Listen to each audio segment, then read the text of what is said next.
Good morning, Friends Church. Welcome. We're so glad to see so many people today and face-to-face and some smiles out there.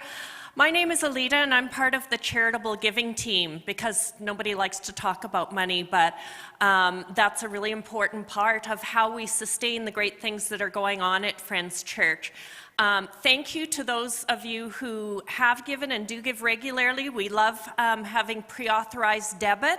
You can do that online at www.friendschurch.ca. That pre-authorized giving allows us to budget and manage a little bit better.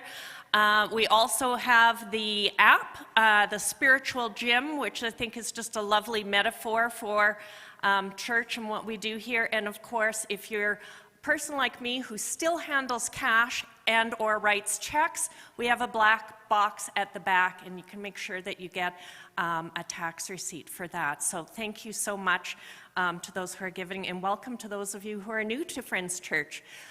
We have an announcement today. We're all, of course, very aware and very concerned about the Russian invasion of Ukraine, and Friends Church wants to be a part of that and reaching out and helping them in a tangible way, in the best way that we know how. And so we are looking into that, and we do have a link on the website. Go on there and it says donate, and you can donate to the Ukraine and make sure that that money goes to really support our neighbors over there in a real, tangible, meaningful way. Thank you. Thank you, team. Excellent, excellent. Good morning, everyone. Okay. We're not used to being a live audience. I get it.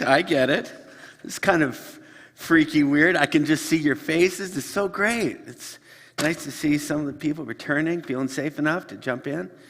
Welcome to Friends Church. And for all those that are still live streaming out there who couldn't join us even if you wanted to, we're glad you can still be a part of what goes on here at Friends on Sunday mornings in person. It's great. How is everyone? A nod and head nods. All right, I'll take that. I was at work the other day, and Kathy, my wife, texted me. She said, "Jeff, there's a light that's coming up on the dashboard of my car." And of course, instantly, I'm just like, "Wait, what is it?" And so she took a picture of it. And like any responsible husband, I said, "I'll deal with this." It wasn't a check engine light, thankfully. But she was like, "Well, am I safe or whatever?" And I don't know. I'm not a mechanic, but I'm trying to assure her. I'm trying to relax her, saying, "Relax. Just a quick Google search. I think you're fine to drive it. I think you're going to be just all right." So she says, "Jeff, this makes me nervous." This is kind of an ongoing text conversation. I said, "Kathy, I said I will deal with this.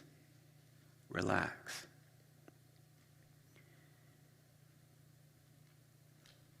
A couple days later, I get a text from Kath. She had to leave the house really early that morning. And I was in the bathroom getting ready for a shower, and she said, "Text, I'm calling the mechanic." She didn't have to say a whole lot. It's like, how do you say I'm really pissed off at you without saying that? That was Kathy's way. She could have said, "You told me you're going to deal with this, and now it's been 2 days. I don't believe you." My defensiveness gets up, and I start kind of coming back saying, "Been a little busy. I've made a number of excuses. The truth is, I just forgot." If I was really honest, this has been a track record for me. If I look back over my life, the number of times I have, in all sincerity, looked someone in the eye and say, let me take care of that. You know what? Let's do that. I'll call you. Looked at my boys. Hey, that's a great idea. You know what? We're going to do this.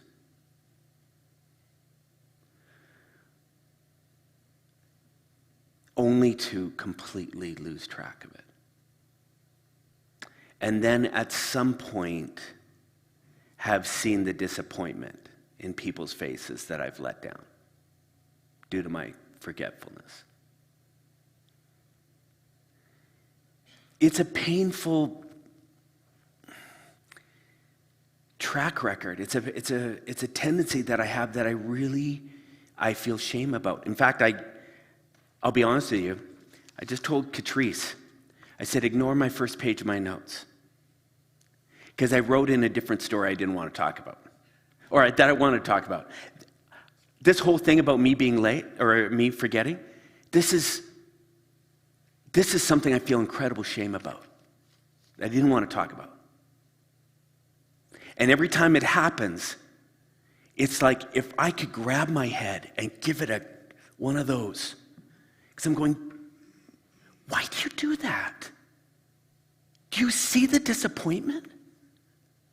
Do you see the havoc you're wreaking? Or just the trust that you're jeopardizing? It's like I just start chewing on a freezy and creating brain freeze. And I do it again and again. And I'm sitting there aching, going, Jeff, why are you doing that? I go, I don't know why I'm doing that. And then I go and do it again. Do you have tendencies in your life that you look at and you go, why do I keep doing that? Let me answer that for you. You do. You have something, some pattern in your life that likely sabotages some part of your world that affects you in a negative way. Likely, it affects others. Maybe you're a procrastinator and you find yourself leaving stuff almost until it's too late, and then the pressure builds, and then things don't get done the way you hoped. Maybe you're like me. Maybe you tend to be forgetful. Maybe you have impulsive tendencies. You act before you really think. You commit yourself before you really consider the cost, and then later realize you're going to have to disappoint someone. Maybe it's insensitivity. You say things that cut people, only later to kind of be left having to mop up the mess, or people just walk out of your life. We have these things. If we're really honest with ourselves, you can see perhaps parts of your wiring that just have always created a bit of a problem. They keep us from many of the things that we value, the things that we want in our lives. I mean, wouldn't it be nice if we could just make a decision? Like, just decide once and for all, that's it. I'm not forgetting again, Kath. I'm looking at some people smirk. That's exactly the look I get when I tell Kathy, I'm never going to do that again.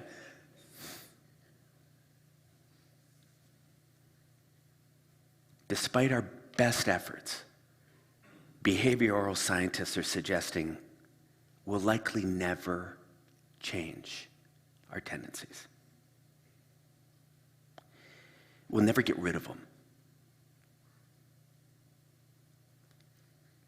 They're so deeply ingrained in our human nature. They're part of who we are, part of our personality. I mean, they are entrenched inside us.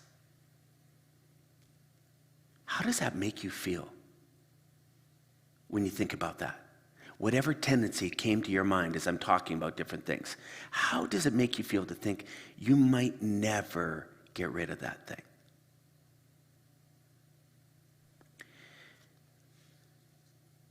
Now, before we get depressed, I have some good news, and that is, according to new research, these behavioral scientists are saying that it is possible to outsmart our tendencies. That is good news. It is possible to actually make these tendencies work for us for good. Groundbreaking research is showing that we can actually hack our psyches. We can play games, we can game our system to turn these frustrating patterns into assets. Can you imagine? Can you imagine if that is true? Today we're kicking off a new series called How to Change.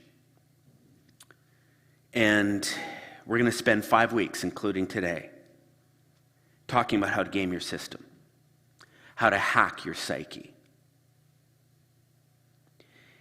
and create life patterns that you actually want versus the ones you don't want.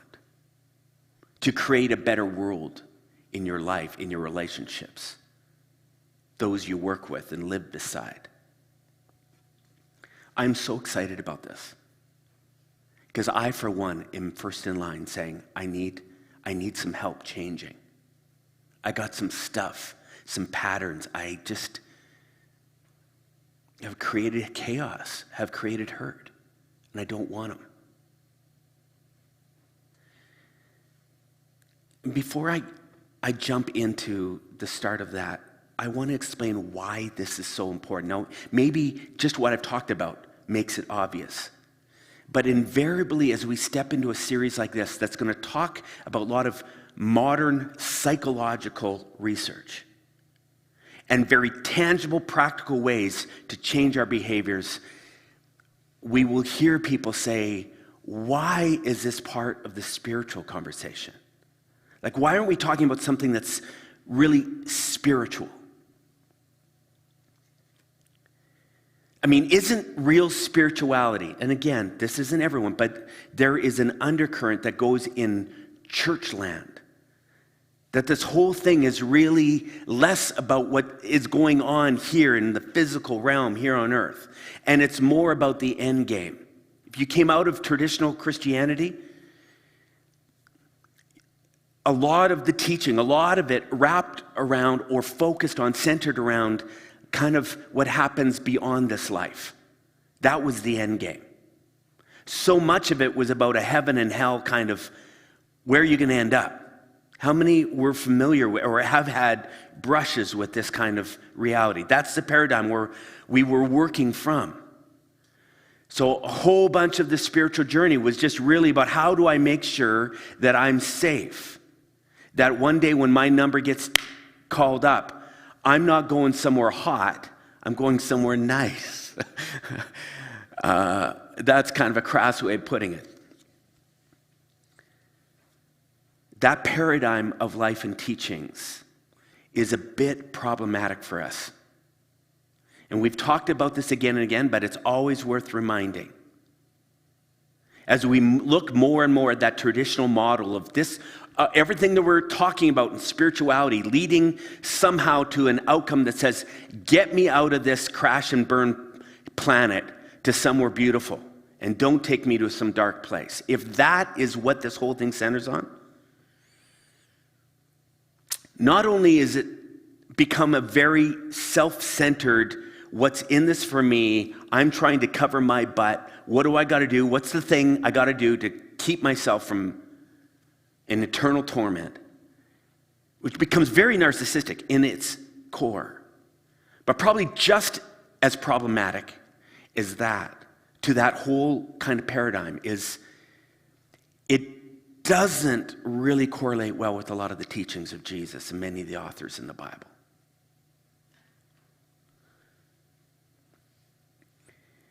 For example, one day Jesus is out, he's asked by some people because they were worried about having the right beliefs. How do we know we're not into some kind of cult? How do we know that all this is going to lead to something like actually truly spiritual and not something else? Jesus, it was interesting his response. he looked at these people. He said, yeah, there are false teachers out there, false prophets, and they're disguised as harmless sheep. But really, they are vicious wolves. There is some false stuff going on around there, and you got to be careful. But what's interesting is how he tells them to pick the good from the bad, the truly spiritual from that which isn't. He said, just watch. You'll identify them by their fruit. That's by the way they act. He says, just as you can identify a tree by its fruit, you can identify people by their actions.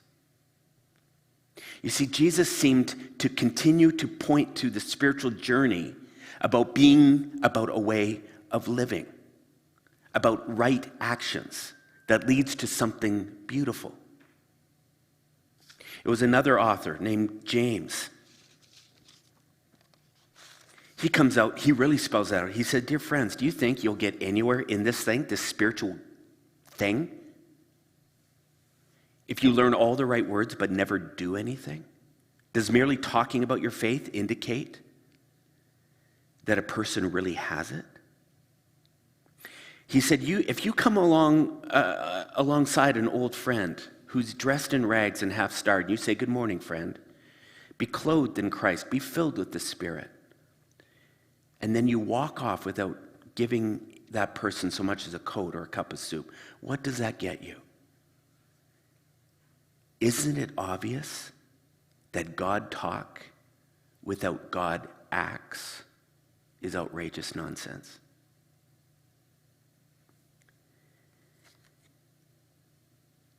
When I talk about change and taking on a new way of life that isn't hurting people, this isn't just a neat idea.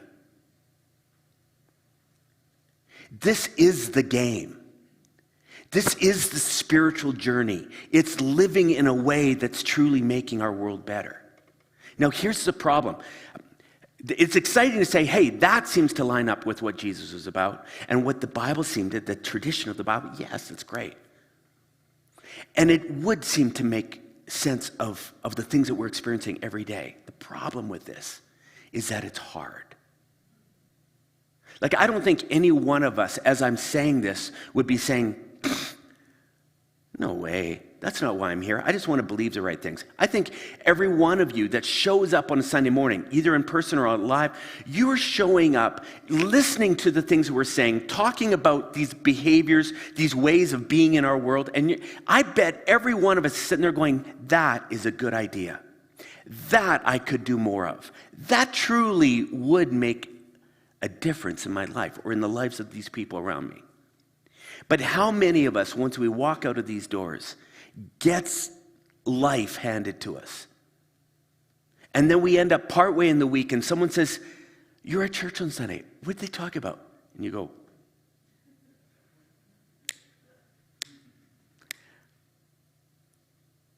I know it was really made sense to me. And it was really something I wanted to do. You know how I know that that's what happens to you? Because that's what happened to me. People say, oh, I love that message on Sunday. I'm thinking, what did we talk about again? It happens. We start off with these good intentions and then nothing. And yet, James is sitting there saying, isn't it obvious that this God talk without God acts is really outrageous nonsense? It's a charade. That's why when we talk about actually being able to change patterns and tendencies, something inside me lights up going, oh, please, show me how. Because life is too short for charades. Life is too short to be pretending that we're doing something that is making no difference.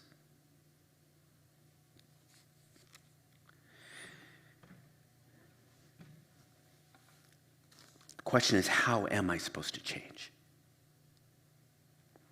How do you break bad habits? How do you curb these tendencies? How do you more consistently make healthy choices that honor both ourselves and others around us? That's the $1 million question. a guy named Dan O'Reilly. He's a behavioral scientist at MIT in Boston. Well-respected school, highly reputed. He was frustrated, though, by the procrastination, the level of procrastination of his students on class assignments, driving him nuts. He knows he has some of the most brilliant minds in the world who are attending his classes, and yet he's watching them. They're heading out on ski trips. They're waltzing down to the campus center to party with their buddies. Meanwhile, the assignments are stacking up. They're getting further and further behind in their work, and he's looking at this going, you are paying huge money. You have the opportunity to learn so much in this thing. Why are you screwing up? Why are you just blowing off these opportunities to learn? They would do so much better if they would just work on their assignments when they're handed out. So he teams up with his colleague to run a study. 99 of his students, right at the beginning of a 14-week course he's about to teach them. To pass the course, they have to hand in 3 assignments, 3 papers. So he gives half the students in his class, let's say 50 of them, kind of strict deadlines. He said, first paper, here's your deadline. Second paper, here's your deadline. Third paper, here's your deadline. Spaced them out amongst the 14 weeks. But to the other group, he did something different. So the other 49, let's say. He says, you over here, we're going to do something different. You can hand in those assignments anytime you want. You could hand them in on the last day of classes. You want to do that? Go for it. Or you could self-impose deadlines for yourself.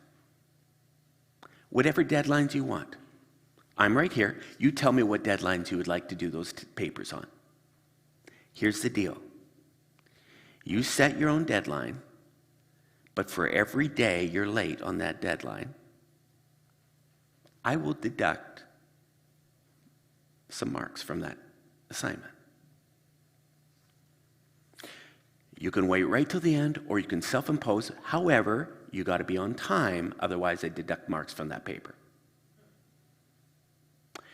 They ran the test. You know what they found? Of the 50 that were given this option, the majority of them, 34 of them, chose the restrictive option. They said, we'll decide on our own deadlines. 34 of them.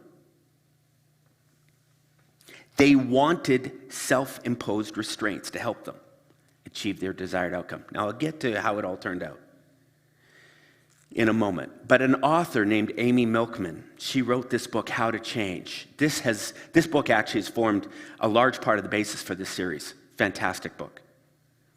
She calls these self-imposed restraints that this prof gave his students the option to do, she calls them commitment devices.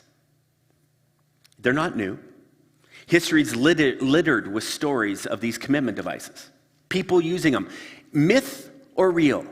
We can read about Odysseus, if you've ever read the Odyssey. He was asked he asked to be bound to his ship's mast so he wouldn't give in to the temptation of the siren's song and steer his ship off course. He said, tie me up. I know I'll give in and I will lead our ship astray. Tie me up. Victor Hugo, if you've ever read the book, Hunchback of Notre Dame, he's the author. This guy, amazing author, but he was a terrible procrastinator. Terrible. He was a socialite. Loved being out, partying with people. Loved it. He was under such an incredible deadline, a writing deadline, to get his first draft of The Hunchback of Notre Dame to his publisher. He literally stripped himself naked.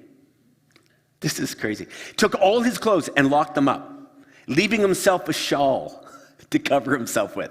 And he wrote naked to eliminate the temptation to head out and socialize with his neighbors.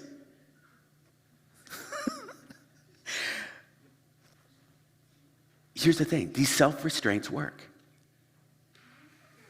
Going back to that study Dan and his colleague did with these MIT students, in the follow-up study, they found that students who chose to self-impose deadlines over those that just said, no, we'll just do it right to the end.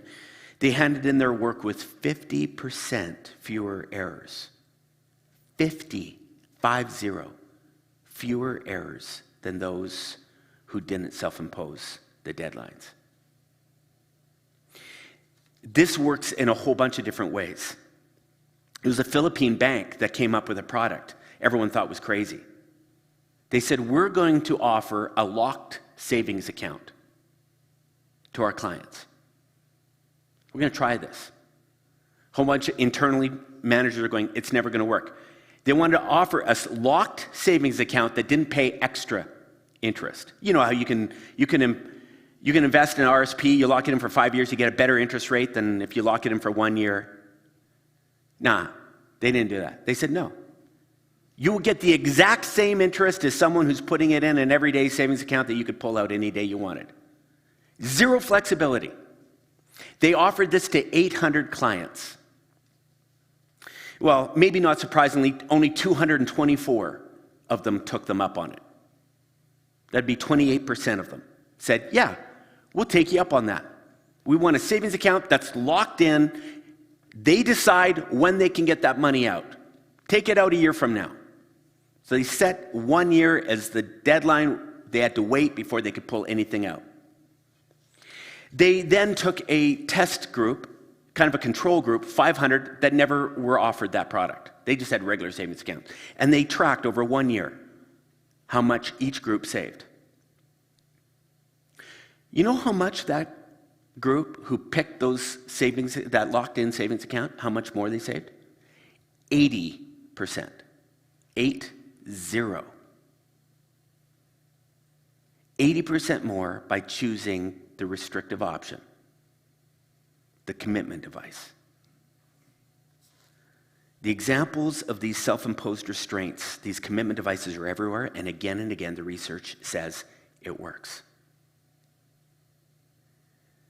They help us change our behavior for the better by looking into, locking us into choices that we make when we're clear-headed versus then when we're out of our minds a bit, when we're in the middle of the temptation. I don't know how many times it's happened. Kathy and I are getting ready to head out with friends. We know we're not going to a health food joint for food, and we'll have this discussion in the car. I'm going to eat healthy tonight. I'm not eating any fries tonight, Kath. She says, good. That's good. I'm not doing it. She goes, good. It's great. I'm gonna eat chicken tonight.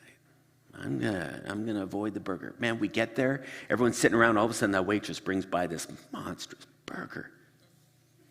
Oh, and it smells so good. And then everyone around our table is going, I know what I'm ordering. I'm saying, what are you ordering? Oh, I'm getting one of those burgers. Really? You're getting one? I can tell Kathy's just out of the corner of my eyes looking at me. And I look at her and I say, Kathy, I am eating healthy. Beginning tomorrow. How many have been there? Yeah. Oh, the willpower in that moment just evaporates. I was feeling so strong. I was feeling so determined.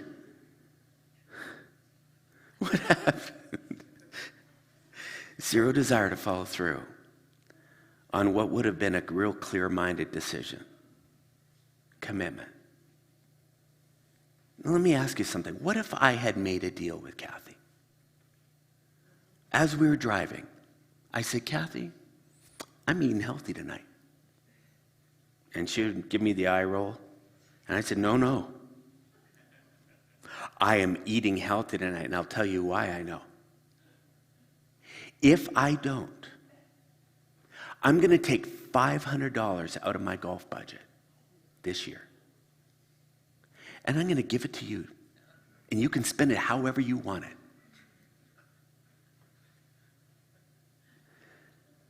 Something would happen at that as I'm studying that menu, Kathy would be sitting there going, do it. Go for it. That looks amazing, doesn't it? And I'd be going, no, I won't. I'm not handing over however many rounds of golf to you so you can go and spend it frivolously. No way. Something would happen immediately, wouldn't it? You think about yourself and how you could quickly, all of a sudden, the motivation levels have just risen through the roof. I'm having kale tonight. No dressing, bring it on. This is what they call a cash commitment device.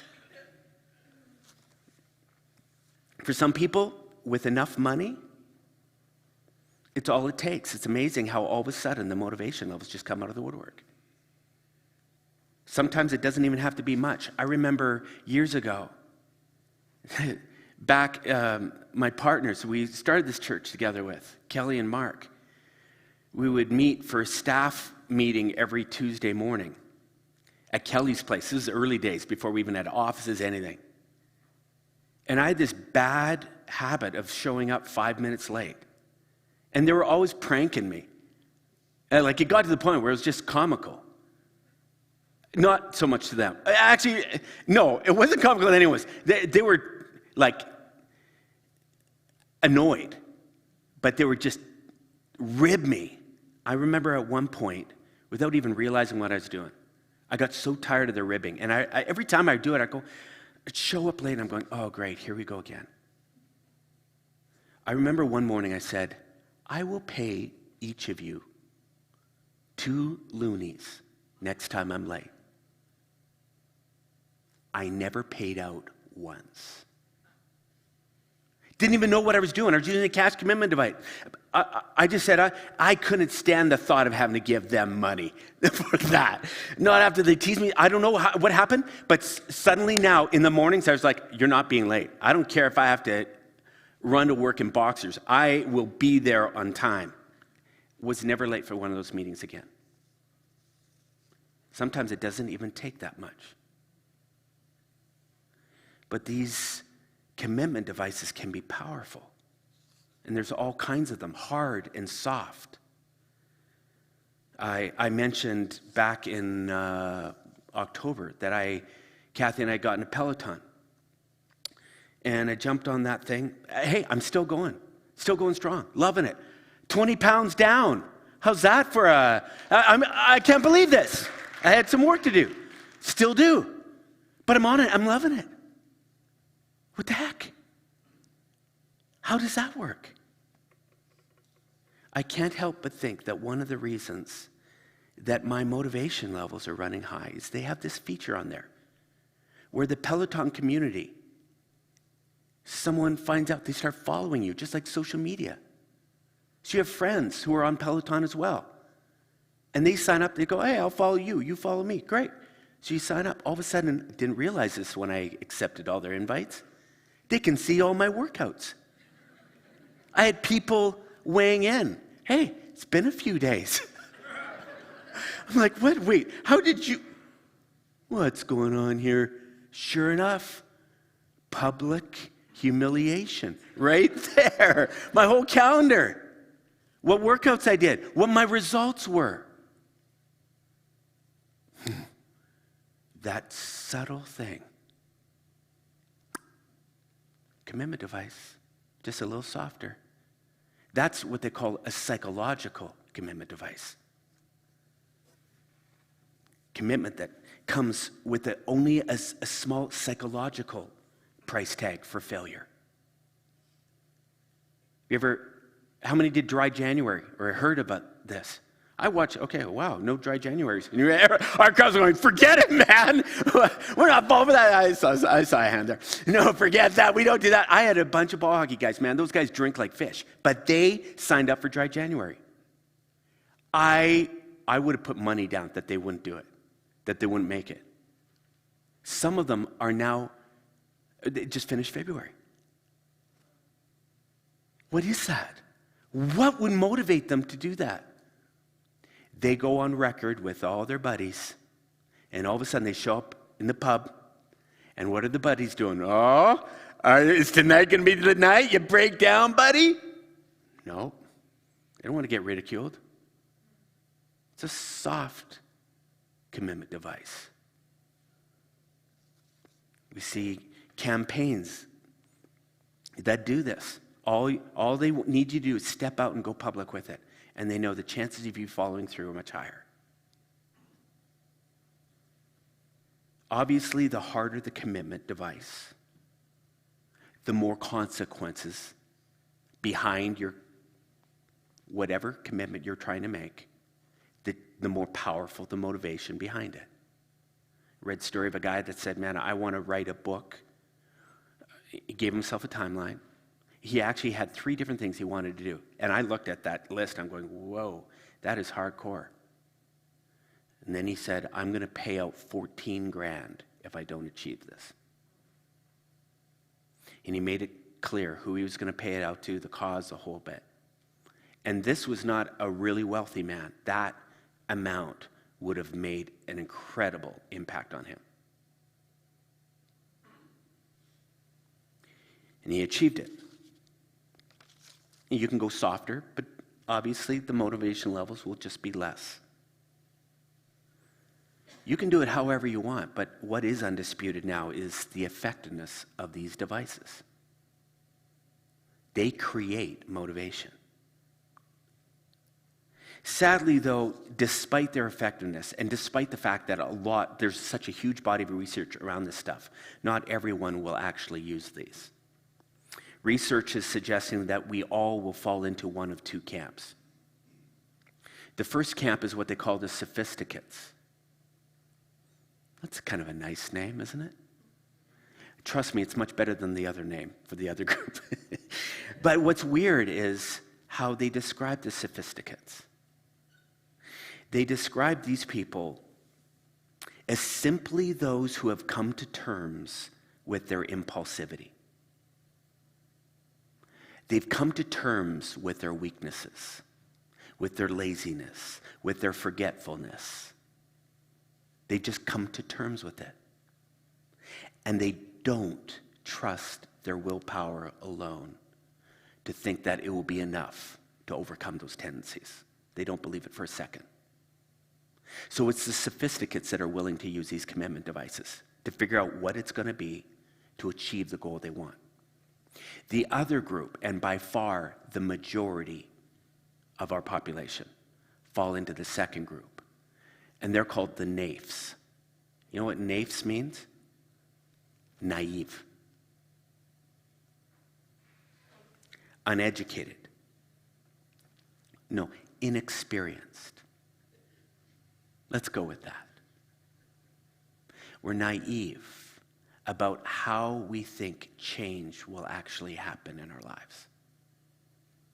We have not accepted our tendencies. We keep thinking that more of the same will bring change. And then are surprised when it doesn't happen. Overwhelming majority fall into this camp. And I can tell you, in parts of my life, I'm as naif as it gets. Again and again, I can't figure out why I'm so surprised, but I forgot. I'm like, did you bring home milk? Did you actually think, just locking it into your head, you were going to do it? I actually did. The good news is it's possible to convert from a naif to a sophisticate. That's the great news. Because I have plans to become a sophisticate in some of these areas of my life. We can actually wire into our lives certain commitment devices that start uprooting or working around these tendencies, gaming the system. The question is, no longer can I change? That's not the question. The question is, will I choose to change? Because the technology is here.